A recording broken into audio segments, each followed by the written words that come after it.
Jane Muthoni has been sentenced to 30 years in prison over the murder of her husband Solomon Mwangi Mbuthi, who was also a school principal at Kiru Boys High School. High Court Judge Professor Joel Ngoge said that Muthoni, alongside her co-accused Isaac Nganga, brutally killed Solomon on November 6, 2016, finding that a 30-year custodial sentence was in fact appropriate. The sentencing brings to an end a 5-year murder trial, and here now is KTN News' Ibrahim Karanja reporting from Nakuru County.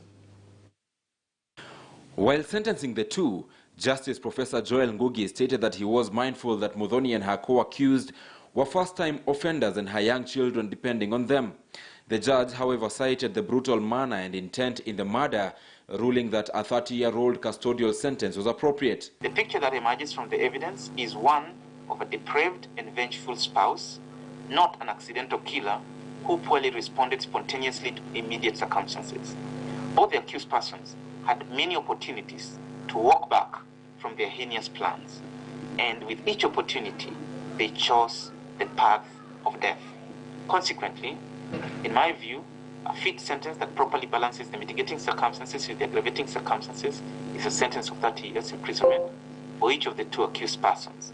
And I, accordingly, sentence each of the accused persons to that period. The momentous sentence brings to an end a 5-year murder trial. On Sunday, November 6, 2016, Jane Muthoni invited her husband Solomon Mwangi Mbuthi to drive with her and view a parcel of land for purchasing. This turned out to be a trap. The two headed towards Karakuta Coffee Estate in Juja, where they were eventually joined by Isaac Nganga and Joseph Kariuki, who posed as the land sellers who sat in the car's rear seats. Inside the car, Nganga used a rope to strangle Solomon Mwangi Mbuthi, who was seated in the co-driver's seat next to his wife, who drove the car. The deceased had been dragged by his wife. Nganga and Kariuki would get Solomon out of the car, dragging him more than 100 meters into the thickets, covered him with gunny bags and tied him to a tree. Solomon's disappearance raised eyebrows after he failed to collect KCSE exam papers from Moranga education offices a day later. His body was discovered on the 14th of November 2016. Mobile phone data presented in court showed constant communication between the convicted school principal and Nelson Jiru, Isaac Nganga and Joseph Kariuki during the period of the murder. Nelson Jiru, however, disappeared and has never been found since. Then there was the pair of shoes which Solomon wore at the time of his murder. Shoes which would later be found in the possession of Isaac Nganga, who is said to have exchanged them with his gumboots, which he left at the murder scene.